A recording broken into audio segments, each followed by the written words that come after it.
Hello, আসসালামু আলাইকুম। আমি সাজু ইসলাম চলে আসলাম আবার আপনাদের সামনে নতুন আরও একটি লোগো ডিজাইনের ভিডিও নিয়ে।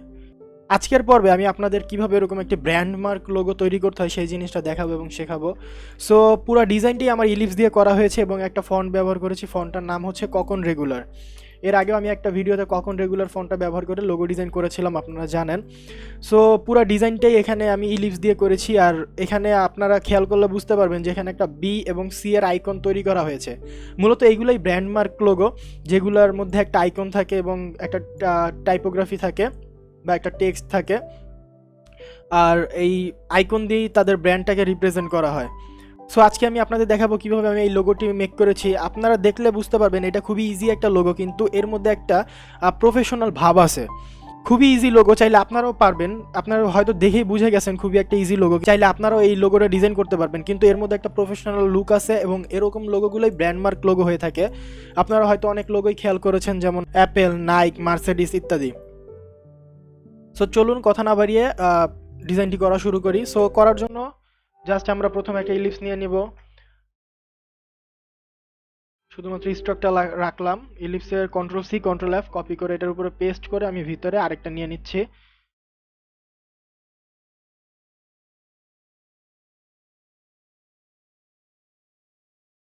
দেন again control C control F একটু বড় করে নেই। Control C control F.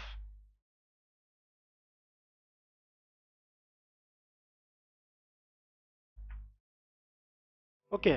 So এখন আমাদের একটা কাজ করতে হবে, সেটা হচ্ছে মেক কম্পাউন্ড পাথ করে ফেলতে হবে। কম্পাউন্ড পাথ করার জন্য আমরা এইটা এবং এইটা একসাথে সিলেক্ট করব। এই দুইটা সিলেক্ট করার পরে মেক কম্পাউন্ড পাথ। দেন আবার বাহিরের এই দুইটা একসাথে সিলেক্ট করি, মেক কম্পাউন্ড পাথ। ওকে। সো দুইটা কম্পাউন্ড পাথ করার ফলে কি হয়েছে, আমাদের দুইটার এরকম হয়ে গেছে।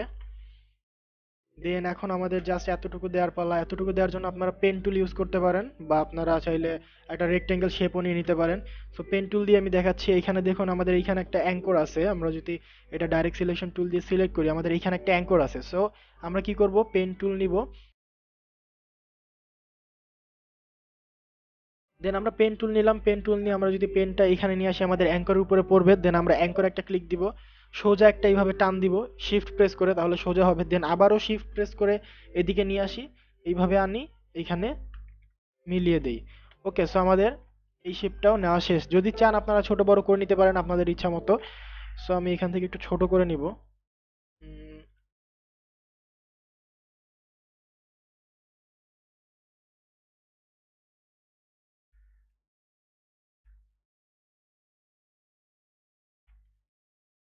ওকে। সো এখানের এই অ্যাঙ্করটা ধরি, এই অ্যাঙ্করটা ধরে এটা ভিতরের দিকে নিয়ে আসি।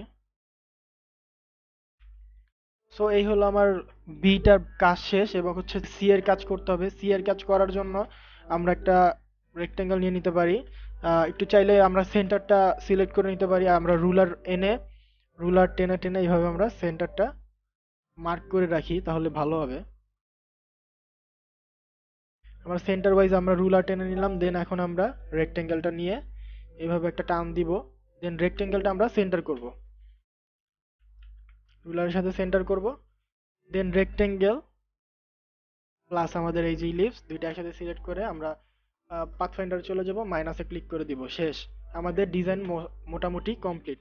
দেখছেন খুবই ইজি ওয়েতে শুধুমাত্র ইলিপস ব্যবহার করে আমরা কি সুন্দর একটা ব্র্যান্ড মার্ক লোগো তৈরি করে ফেলেছি। এবার প্রত্যেকটা একসাথে সিলেক্ট করে ইউনিট করব, দেন আনগ্রুপ করব। সি এর কালারটা আমরা দিয়ে দেই।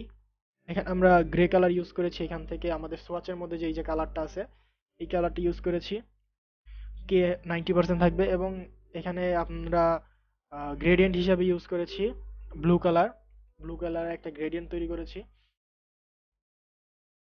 এরকম। সো এখন আমরা গ্রেডিয়েন্ট টুল নিয়ে এইভাবে আমরা টেনে গ্রেডিয়েন্টটা ঠিক করে দিতে পারি।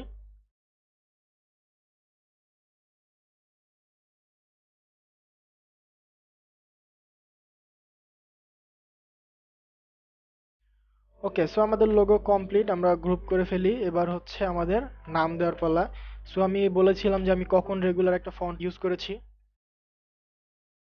এই যে ব্র্যান্ড লেখাটা, আর ফন্টটা অবশ্যই আছে কখন রেগুলারে। দেন কখন রেগুলারের মাঝখানে স্পেসিংটা একটু বেশি থাকে, সো চাইলে একটু কমাই দিতে পারেন, আর আপনাদের ইচ্ছা। সো আমি কমিয়ে দিলাম। দেন এবার আমরা ক্রিয়েটর লেখাটা লিখে নেই। ক্রিয়েটর লেখাটা আমরা একটু ছোট করে নেই, এখানে বসাই। দেন এটাকে আমরা শিফট এবং কন্ট্রোল প্রেস করে ও প্রেস করব, আউটলাইন করে ফেলবো, শেপে রূপান্তর করে ফেলবো টেক্সটটাকে। দেন আমরা অ্যালাইন টু সিলেকশন করে আমরা অ্যালাইন করে নিব, একটু উপরে নিয়ে যাই। এবার আমরা কালার দিয়ে দেই, আমরা ব্র্যান্ডের মধ্যে এই কালারটা ইউজ করেছিলাম, এবং ক্রিয়েটরের মধ্যে আমরা এখান থেকে 90% ব্ল্যাক, যেটা শুধু সেই ব্ল্যাক কালারটা ইউজ করেছিলাম। সো দেখুন আমাদের লোগোটা ডিজাইন করা শেষ। আর অবশ্যই টেক্সটটাও চাইলে আপনারা অ্যালাইন করে দিতে পারেন, আমি মোটামুটি অ্যালাইনমেন্ট ঠিক আছে মনে করছি, বাট তারপর এটা আমরা গ্রুপ করে আমরা অ্যালাইন করে নিতে পারি। এটাও গ্রুপ জাস্ট ধরে অ্যালাইন করবো, দেখছেন? সো আমাদের আবারও লোগোটা তৈরি করা শেষ, খুবই ইজি ওয়েতে। জাস্ট আপনাদের একটু মাথা খাটাতে হবে, একটু ক্রিয়েটিভিটি বের করতে হবে, এবং আপনাদের এরকম লোগো ডিজাইন করতে হবে। জাস্ট আপনারা চিন্তা করুন কিভাবে কি করা যায়, তাহলে আপনারা নতুন নতুন আইডিয়া জেনারেট করতে পারবেন, বা আপনারা গুগল টুগল রিসার্চ করতে পারেন। সো আপনাদের জাস্ট ক্রিয়েটিভিটিটা বের করে এইভাবে আপনাদের ডিজাইন করতে হবে। খুবই সুন্দর একটি বিসি দিয়ে আমরা ব্র্যান্ডমার্ক লোগো তৈরি করে ফেললাম। সো আই হোপ আপনাদের ভিডিওটি ভালো লেগেছে এবং আপনারা একটু হলেও আইডিয়া পেয়েছেন কিভাবে ব্র্যান্ডমার্ক লোগো তৈরি করতে হয়। সো ভিডিওটি ভালো লাগলে অবশ্যই একটা লাইক করবেন, কমেন্ট করে জানাবেন কেমন লেগেছে। আর চ্যানেলে নতুন হয়ে থাকলে, চ্যানেলটি সাবস্ক্রাইব না করে থাকলে অবশ্যই চ্যানেলটি সাবস্ক্রাইব করে নোটিফিকেশন বেলটি অন করে দিবেন। সবাই ভালো থাকবেন, আজকে এ পর্যন্তই, আল্লাহ হাফেজ।